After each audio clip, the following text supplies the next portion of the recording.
allegedly. C'est important de le dire. Parce qu'ils le disent entre eux.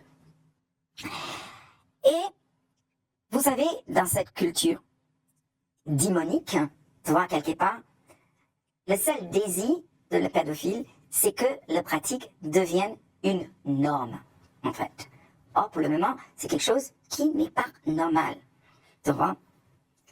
Et ils veulent maintenant que cette norme soit écrite dans le code pénal pour décriminaliser toutes ces choses-là. Encore, c'est quelque chose que moi je pense vraiment au fond de moi. C'est quelque chose que je pense, en fait. Et il faut savoir... C'est quelque chose qui vous touche. C'est quelque chose qui me touche. À votre vécu. Exactement. Tu vois? Parce qu'ils veulent absolument que ça soit écrit dans le code pénal, qu'est-ce qu'on va faire? On va faire tout ce qui est nécessaire et on va pousser cette communauté alphabet. On va faire des lobbies par rapport à cette communauté alphabet pour faire en sorte que eux, ils ont ce qu'ils veulent quand ils veulent. Tu peux plus rien dire de toute façon. Quand tu dis quoi que ce soit, tu es transphobe, tu es homophobe, tu es ci, tu es ça. Mais c'est pas toute la communauté homosexuelle. C'est une faible partie de la communauté homosexuelle qui est concernée par ça. Parce que la plupart de la communauté homosexuelle, ils sont en train de voir toute cette dégringolade de tout le travail qu'ils ont fait pour cette acceptation en train d'être défait par une communauté qui existe dans leur communauté, en fait. Là, c'est important à savoir. Et donc, comment ce petit groupe donc, de personnes pédophiles agit au sein de cette communauté pour faire avancer ses revendications? Ces personnes-là sont bien infiltrées dans la politique mondiale. Ça, c'est quelque chose que je suis persuadée. Et pour ces personnes-là, si un gamin est suffisamment âgé, vous dit, et décidé, je suis pas une fille, j'ai pas envie d'être une fille, j'ai pas envie d'être un garçon, eh ben écoute, j'ai envie de changer de sexe, tu vois, enlève mes ovaires, enlève mes testicules, tu vois. Si le gamin, il dit ça, eh ben écoute, si un gamin de 9 ans, 10 ans, 11 ans, tu vois, peut prendre une décision comme ça, comment, tu vois, nous, qui est en train de regarder ça, qui pense qu'il y a un problème, comment on peut prétendre, si un gamin peut dire que je veux changer de sexe, comment tu peux lui dire qu'il peut pas faire l'amour, en fait? Et dans la tête d'un pédophile, si un gamin, il peut dire, je veux changer de sexe, et tu peux changer le sexe d'un gamin, le gamin, ça veut dire, il peut faire l'amour. Il peut, ça c'est quelque chose que je pense, tu vois, que le gamin, il peut faire. Et le argument de la communauté pédophile, même si, tu vois, c'est, ils vont utiliser ça comme backup, et ils vont utiliser la communauté LGBT, et surtout la communauté qui a le plus de visibilité dans la communauté LGBT, en ce moment, c'est l'été, ils vont utiliser ça pour pousser, tu vois, ce que eux, ils sont en train de faire. Et c'est pour ça, maintenant, on est en train de voir toute cette ribambelle des personnes qui sont maquillées comme des voitures volées, habillées comme outrancement. Mais je suis désolée, tu vas dans une école, tu vas pas pour travailler, tu vas pour parler à des enfants, habillés correctement. Eh ben, écoute, les pédophiles envoient ces personnes-là, tu vois, dans les écoles, pour pouvoir faire le travail, en fait, quelque part. Et ça,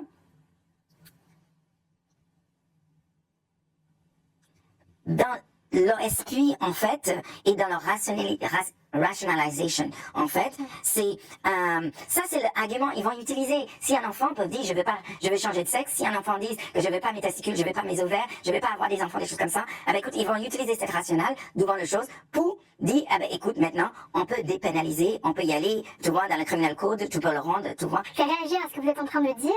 Nous, dans notre livre Transmania, on a observé des choses proches de ce que vous êtes en train de dire.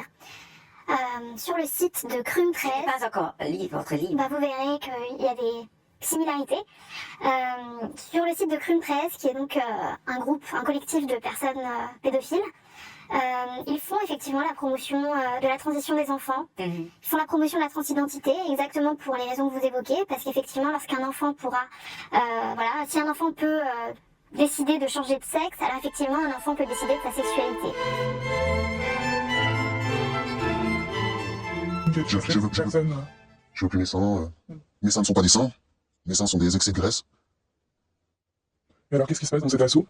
Bah, je rentre dans l'assaut, je rencontre une personne qui a déjà fait une transition, qui me montre son torse, son cicatrice, absolument magnifique. La personne, elle est bien dans sa peau. Et puis en plus, elle est quand même vachement différente de moi. C'est-à-dire que c'est une fille qui est devenue un garçon, mais qui veut quand même avoir des enfants. Alors je me dis, bon, bah, moi, ça va, moi, je veux juste pas de sang. Et je me sens un peu au milieu des deux. Donc je me dis, bon, bah, que je suis vraiment pas un cas ni exceptionnel, ni trop extravagant. Voilà, je me dis que c'est exactement... et là, j'arrive, je suis déjà pas bien avec moi-même. Et je vois quelqu'un qui me dit, bah, moi, je suis super bien depuis que j'ai fait ça. Et en plus, ça a l'air de correspondre à exactement, en tout cas un petit peu près, enfin, à peu près, ça correspond en partie à ce qu'elle vit aussi, quoi, quand même. Donc ça veut dire que si elle existe, moi aussi, bah, j'existe, quoi. Donc c'est un peu comme ça que ça commence, ouais. Ok, donc ça te donne envie de le faire finalement. Et donc si on te donne le contact d'une psychologue, c'est pour commencer à rentrer dans un parcours médical, c'est comme ça que ça se passe. Donc, est-ce que tu peux nous décrire le parcours médical? Donc l'asso te renvoie d'abord vers une psy qui doit produire un certificat, c'est ça? Oui, alors en fait, moi, je vais juste pas un médecin. Ouais. Et le protocole, c'est 1 année de suivi. C'est 2 ans de suivi, je crois, à l'époque. 2 ans de suivi, 6 mois de prise d'hormones, et après, tu peux avoir accès à l'ablation. Et donc le psy, tu le vois 2 fois, qu'est-ce qui se passe avec le psy? Il y a des questions exploratoires, enfin voilà, où il te fait ton certificat direct, et puis finalement t'es envoyé direct à la prise d'hormones et toute la suite du parcours médical? On se voit 2 fois, et puis il me fait une anamnèse. C'est quoi? C'est un... Il demande qu'est-ce que c'est mon histoire, et puis il me fait un papier, mais comment dire, un rapport médical. Et qu'est-ce qu'il dit ce rapport? Et puis le rapport médical dit que je souffre de rien, sauf de ça. Donc je souffre d'une dysphorie de l'identité sexuelle persistante depuis l'enfance. Et que je suis du coup diagnostiqué transsexuel F64, si je me rappelle bien. Donc voilà. Il n'y a aucun moment de remise en question où le psy essaie de t'expliquer que on a le droit d'être une fille qui n'aime pas les robes, on a le droit d'être une fille qui est lesbienne, on a le droit de... Bon, voilà. Le psy n'essaie pas de t'expliquer qu'il y a différentes façons d'être une femme au monde? Non. Non. Donc j'ai demandé aux associations qui m'ont aidé pour faire des lettres, qui m'ont demandé de prendre un avocat, etc. Donc j'ai encore fait toutes ces démarches. Donc ça me renforce encore plus dans le combat, dans ce qui est censé être juste, parce que je suis censé avoir le droit de ça. Alors voilà, et puis pour finir, je finis par me faire opérer en clinique privée, puis c'est moi qui paye, quoi. Donc voilà, c'est comme ça que ça s'est passé. Ça c'est comment? C'est la clinique. Ah ouais? Bah, ça s'est passé que, voilà, il m'a enlevé les seins, quoi, comme ça. J'ai attendu 1 année de combat avec les assurances et tout, puis après j'étais là, moi, c'est très bien, je me débrouillais. Mais je pense que le plus gros problème, c'est les professionnels, quoi. Je veux dire, les psys, quoi. C'est eux, quoi. Déjà, c'est eux qui posent le diagnostic. Et c'est eux qui posent pas de diagnostic, quoi. Donc pour moi, tout part de là, quoi. Les associations aussi, enfin, je veux dire. Est-ce que tu regrettes d'avoir enlevé tes seins aujourd'hui?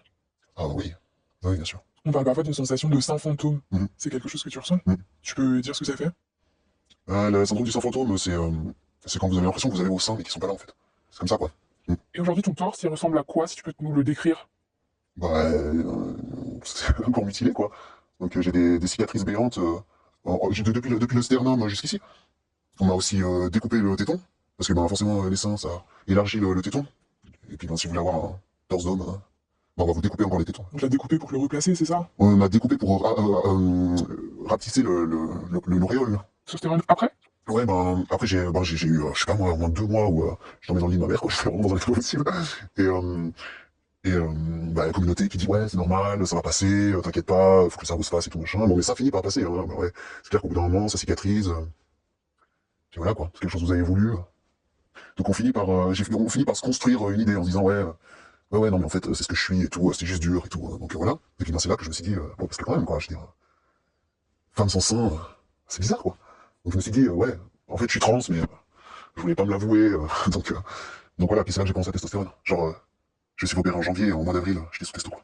Ok. Ouais. Après avoir passé plus de 5 ans sous testostérone, on recommande quand même une ablation de l'utérus et des ovaires, à cause du risque de cancer extrêmement élevé. J'imagine que c'est ce qu'on t'a suggéré. Ouais.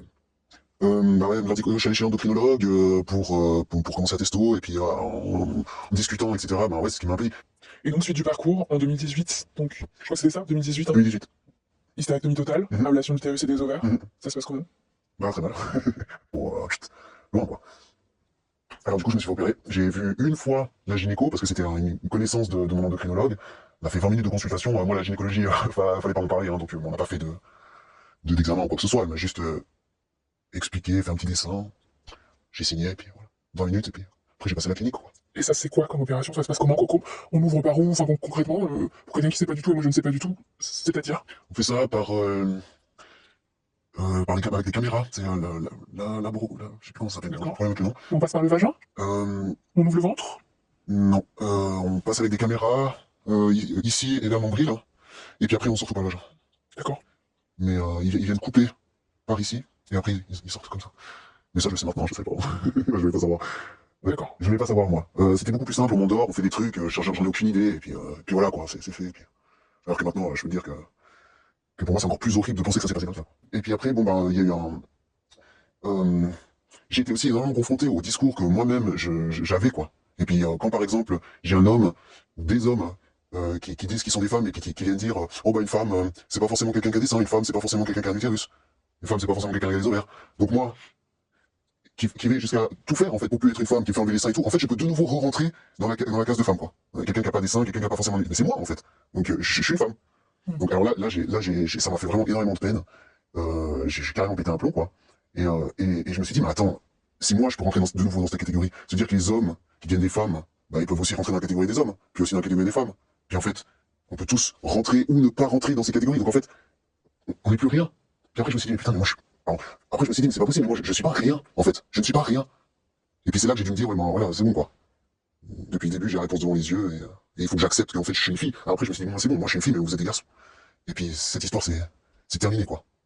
Ça a pris combien de temps de réaliser ça? Ça a pris des mois, ça a pris des années, c'est... Oh bah ça m'a pris 9 ans pour revenir en arrière.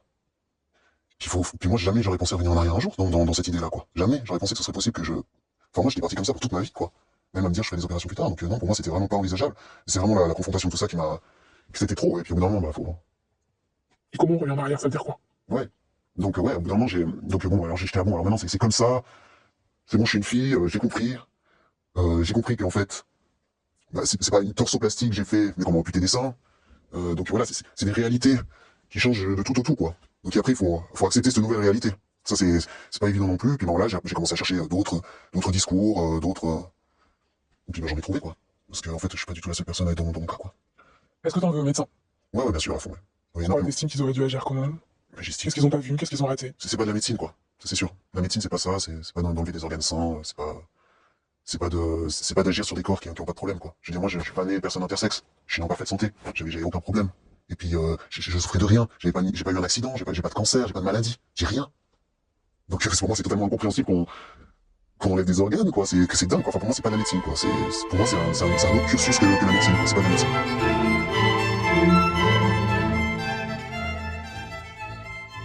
Pour en revenir à la question des intersexes qui a été soumise au Conseil d'État il n'y a pas très longtemps, je crois que il y a eu une audition, c'était pour la loi de bioéthique, c'était vers 2020 par là, enfin bon, elle était soumise au Conseil d'État.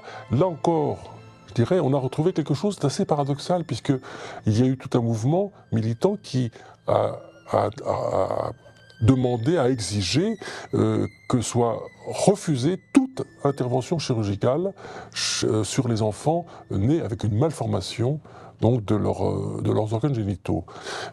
C'est un paradoxe parce qu'on aboutit à la situation où un enfant qui est victime d'une anomalie médicale, d'une malformation médicale, ne devrait pas être opéré, alors que les enfants qui se sentiraient de l'autre sexe devraient être opérés au plus tôt.